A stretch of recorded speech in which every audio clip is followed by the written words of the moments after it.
Hello दोस्तों, क्या हाल आपका। आशा करता हूँ अच्छे होंगे, स्वस्थ होंगे। तो जिस तरह हमने पोस्ट प्रेफरेंस फॉर्म के लिए कहा था बच्चों को कि कहीं अगर आपको कोई दिक्कत है तो आप सजेस्ट करवा सकते हैं हमसे कि हमें कौन सा पोस्ट प्रेफरेंस फॉर्म भरना चाहिए। लेकिन जैसे जैसे पोस्ट प्रेफरेंस फॉर्म के लिए हमारे पास कमेंट आने लगे, उनमें बहुत से बच्चों के जो एवरेज कंप्यूटर मार्क्स हैं वो काफ़ी कम जा रहे हैं और जिनकी वजह से वो नॉन सीपीटी पोस्ट के लिए अप्लाई कर पाएंगे। जो सीपीटी पोस्ट है, जो अच्छी पोस्ट है, जिनकी वैकेंसी सबसे ज्यादा है और जो अच्छी पोस्ट है अपर ग्रेड में है, उनके लिए आप अप्लाई नहीं कर पाएंगे।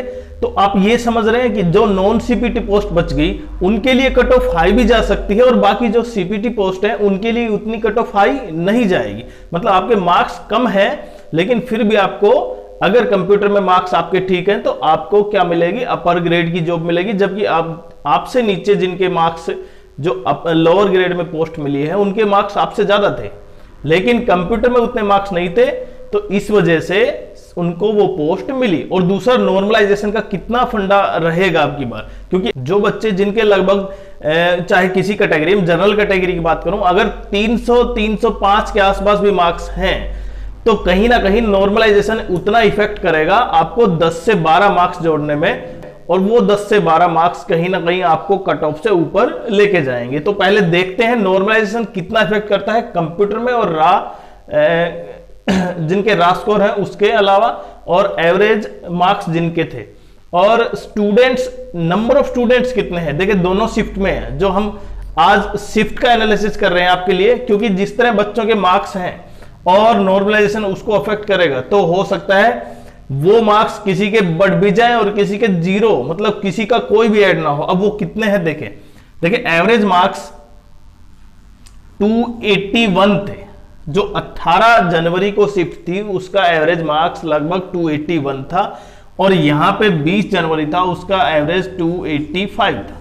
तो आप ये डिफरेंस देख रहे हैं डायरेक्ट। दूसरा डिफरेंस, अब जो यहां पे नॉर्मलाइजेशन होगा और उसके अलावा जो रॉन्ग क्वेश्चन है वो, तो मैं रॉन्ग क्वेश्चन लिख देता हूं। रॉन्ग, अगर वो 2 से 3 क्वेश्चन रॉन्ग हैं, आप समझ रहे हैं, हम ये मान सकते हैं केवल 2 क्वेश्चन रॉन्ग है, और 2 का मतलब 3 2 6, और 6 का अगर 1 प्लस करेंगे तो, क्योंकि नेगेटिव मार्किंग नहीं होगी वहां पे, अगर क्वेश्चन सही है तो 7 और 5 नॉर्मल क्वेश्चन कितने हुए, नॉर्मल मार्क्स कितने हुए, 12 मार्क्स।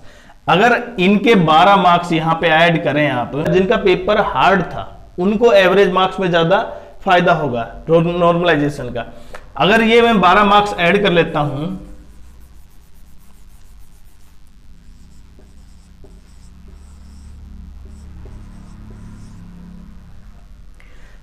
तो टोटल 5 मार्क्स तो ये, और अगर 2 क्वेश्चन भी गलत हैं तो 5 से 7 हो गए वो, तो मैं टोटल 12 मार्क्स, अगर आप समझ रहे हैं 12 मार्क्स। अब आपके मार्क्स अगर 2 से 3, 302 से 303 के बीच, 4-5 के आसपास भी हैं, तो अब आप नॉर्मलाइज में 12 मार्क्स जोड़ के देखें तो लगभग 315 के आसपास आप उस कट ऑफ से ऊपर चले गए। जो कट ऑफ लगभग 310-312 के आसपास थी, आप उससे बिल्कुल ऊपर चले गए।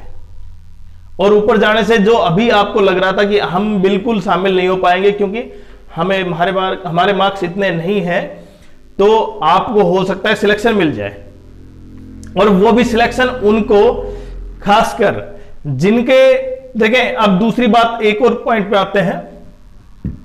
एवरेज कंप्यूटर मार्क्स की बात करें तो यहां पे 27 मार्क्स हैं 18 जनवरी को और 32 मार्क्स हैं 20 जनवरी को।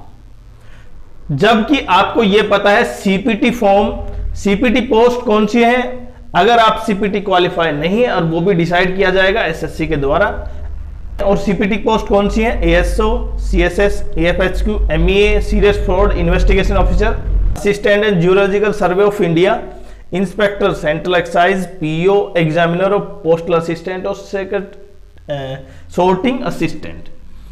इनकी वैकेंसी देखिए सबसे ज्यादा है, आप समझ रहे हो, लगभग 2500 के आसपास इसकी वैकेंसी है, 2.5-3 के आसपास इसकी वैकेंसी है, और 1400 के आसपास इसकी वैकेंसी है। और बाकी की 200-300 वैकेंसी हम उसको बात नहीं कर रहे हैं। हम 2 और एक 3 और एक 4 और लगभग 3 7, मतलब 17,000 में से टोटल वैकेंसी कितनी है हमारे पास? 17,000। अगर उसमें से 7,000 वैकेंसी हटा देते हैं तो आप किसके लिए अप्लाई कर रहे हैं? केवल 10,000। क्यों? अब आपका कंप्यूटर क्वालिफाई नहीं है। और ऐसे बहुत से बच्चे हैं जिनके कंप्यूटर में मार्क्स काफी कम है, और जबकि वैसे मार्क्स काफी अच्छे हैं। काफी अच्छे का मतलब आप समझ रहे हैं, 335 340 के आसपास भी मार्क्स है, लेकिन उनके कंप्यूटर में मार्क्स कम है, और उसकी वजह से वो ये पोस्ट क्वालिफाई नहीं कर पाएंगे, मतलब इनके लिए अप्लाई नहीं कर पाएंगे, वो एलिजिबल होंगे ही नहीं। तो बाकी जो पोस्ट बच गई, अब इनमें से ज्यादातर पोस्ट कौन सी है? देखिए, इनमें से ज्यादातर पोस्ट कौन सी है? 4600 ग्रेड पे की है। और 4600 ग्रेड पे की वैकेंसी कितनी है? देखिए यहाँ पे 5641। अगर उसमें से आप 2500 जीएसटी इंस्पेक्टर मतलब एक्साइज पोस्टल असिस्टेंट को छोड़ देते हैं, वो 2400 ग्रेड पे में है, 1400 ये, तो लगभग कितनी हो गई?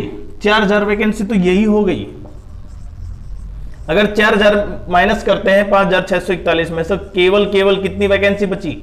और इनमें से ये भी होंगी एएफएचक्यू की भी, एमईए की भी, तो आप समझ रहे हैं कितनी वैकेंसी बची आपके लिए, जो 4600 ग्रेड पे में तो है ही नहीं। और जबकि 4200 ग्रेड पे में तो वैकेंसी ही टोटल 555 है, वो इतनी ज्यादा वैकेंसी नहीं है, और जबकि आपके मार्क्स काफी अच्छे थे, इसलिए आप किस में आ गए? डायरेक्ट 2800 ग्रेड पे में आ गए। और 2800 ग्रेड पे में आपको, जबकि मार्क्स आपके अच्छे हैं। और सबसे इंपॉर्टेंट ये है कि जो कंप्यूटर में नॉर्मलाइजेशन होगा, देखिए कंप्यूटर में भी नॉर्मलाइजेशन होगा, अब वो कितना होता है और एसएससी उसकी कट ऑफ कितनी डिसाइड करती है, वो सबसे इंपॉर्टेंट है। अगर यहां पे 32 है, पिछली साल 2000 यूआर कैटेगरी की 27 गई थी, तो अब अगर ये मान सकते हैं आप, अगर 27 से ऊपर है आप, तब तो आप ये मान सकते हैं कि आप बिल्कुल सही है। लेकिन जिनके मार्क्स काफी कम है, और नॉर्मलाइजेशन में भी केवल किनके ज्यादा ऐड होंगे? जो 18 तारीख को था, जिनका पेपर 18 जनवरी को था, उनके ही मार्क्स ज्यादा ऐड होंगे नॉर्मलाइजेशन के। ये आप बिल्कुल ध्यान कर सकते हैं कि अगर आप 18 तारीख वाले में है और आपके कंप्यूटर में मार्क्स कम है, तो आप चिंता ना करें, क्योंकि नॉर्मलाइजेशन पता नहीं किस तरीके से और बढ़ेंगे मार्क्स केवल 18 तारीख को। 20 वाले जो 20 तारीख है, उसको मार्क्स बहुत कम बढ़ पाएंगे, क्योंकि कंप्यूटर में रॉन्ग क्वेश्चन ऐसा कोई मामला नहीं था। रॉन्ग क्वेश्चन केवल जो पेपर था आपका मैथ, इंग्लिश, जीएस और रीजनिंग, इन्हीं में से थे। कंप्यूटर में ऐसा कोई रॉन्ग क्वेश्चन नहीं था, तो जिसकी वजह से मार्क्स इधर उधर हो ज्यादा, लेकिन एवरेज मार्क्स केवल इनके बढ़ेंगे। और एक और सबसे इंपॉर्टेंट डाटा देखें, अगर आपने देखा यहाँ पे वैकेंसी, क्योंकि यहाँ पे लेवल 8 की वैकेंसी तो 0 थी यहाँ की बार असिस्टेंट ऑडिट ऑफिसर की, और बाकी जो वैकेंसी है, अगर इनमें से भी 8000 में से लगभग आप 3000 के आसपास हटा देते हैं, तो भी वैकेंसी, तो भी 5000 ही वैकेंसी बचती है। तो वैकेंसी कम होने से आपके चांस सिलेक्शन के भी कम हो गए। लेकिन खासकर जो मैंने बताया ना 18 तारीख को, तो उनको डरने की जरूरत नहीं है कि कंप्यूटर में मार्क्स कम है, वो भी क्या हो सकते हैं? सीपीटी पोस्ट के लिए एलिजिबल हो सकते हैं। कब? जब नॉर्मलाइजेशन एसएससी किस तरह करे। तो अब सबसे इंपॉर्टेंट ये रह जाता है, जब आपको लगता है कि मेरे कंप्यूटर में मार्क्स कम है, कि मैं सीपीटी को शायद कर नहीं पाऊं, तो फिर मैं क्या करूं? मैं नॉन सीपीटी पोस्ट को पहले पोस्ट प्रेफरेंस में भरूं। ये सबसे इंपॉर्टेंट पॉइंट है, ध्यान से समझे आप। तो आपको सीपीटी पोस्ट भी भरनी होगी, क्योंकि नॉर्मलाइजेशन किस तरीके से होगा, कितने मार्क्स आपके जुड़ेंगे। हो सकता है आप नॉर्मलाइजेशन जो मार्क्स ऐड होने के बाद कट ऑफ से थोड़ा ऊपर चले जाएं और आप क्वालिफाई कर पाए, और क्वालिफाई कर देंगे और आपके मार्क्स अच्छे हैं, तो आप इन पोस्टों के लिए भी एलिजिबल हो सकते हैं, और फिर आपको वो पोस्ट प्रेफरेंस मिल सकता है जो आप, क्योंकि आपके मार्क्स ज्यादा हैं। तो समझें कि अगर जिनके मार्क्स अभी लगभग 24, 25, 23 ये मार्क्स आ रहे हैं जिनके कंप्यूटर में, वो भी सीपीटी फॉर्म किसका भरेंगे? इन जो सीपीटी पोस्ट जिनके हैं उनका भी फॉर्म पोस्ट प्रेफरेंस में भरेंगे। और वो कैसे भरेंगे हम बताएंगे आपको, कि सबसे पहले सीपीटी फॉर्म पोस्ट भरनी है आपको, उसके बाद जो आपकी पोस्ट प्रेफरेंस है उसके अनुसार। लेकिन अगर फिर भी किसी को दिक्कत आ तो आप जरूर कमेंट बॉक्स में अपने कमेंट्स मार्क्स और बता सकते हैं उसके जो भी परेशानी आ रही है आपको।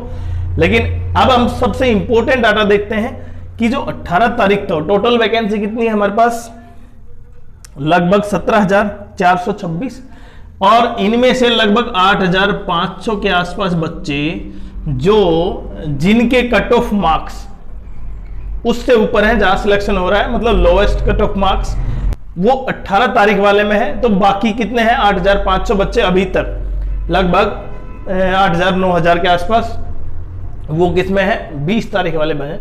लेकिन जब नॉर्मलाइजेशन होगा तो किस डेट को जो एग्जाम था उसमें से कौन से बच्चे ज्यादा हैं या कम है वो पता बाद में चलेगा, और इसकी कट ऑफ कितनी डिसाइड की एसएससी ने वो भी फाइनल रिजल्ट पर पता चल पाएगा। इसलिए जब पोस्ट प्रेफरेंस आए तो आपको ये सबसे इंपॉर्टेंट ध्यान रखना है कि अगर आपके मार्क्स 23, 24, 25 के आसपास भी है कंप्यूटर में, तब भी आपको क्या करना है, सीपीटी पोस्ट को अप्लाई करना है, क्योंकि वही आपको नॉर्मलाइजेशन मार्क्स आपको मिलेंगे और आप उससे क्वालिफाई कर जाएंगे। तो इसलिए पहले सीपीटी पोस्ट भी भरें आप, ऐसा नहीं है कि नॉन सीपीटी पोस्ट से ही स्टार्ट करें, सीपीटी पोस्ट भी भरें। बाकी उसके बाद जब किसी तरह की कोई दिक्कत हो तब हम कमेंट भी कर सकते हैं, हम आपकी सजेस्ट जरूर करेंगे।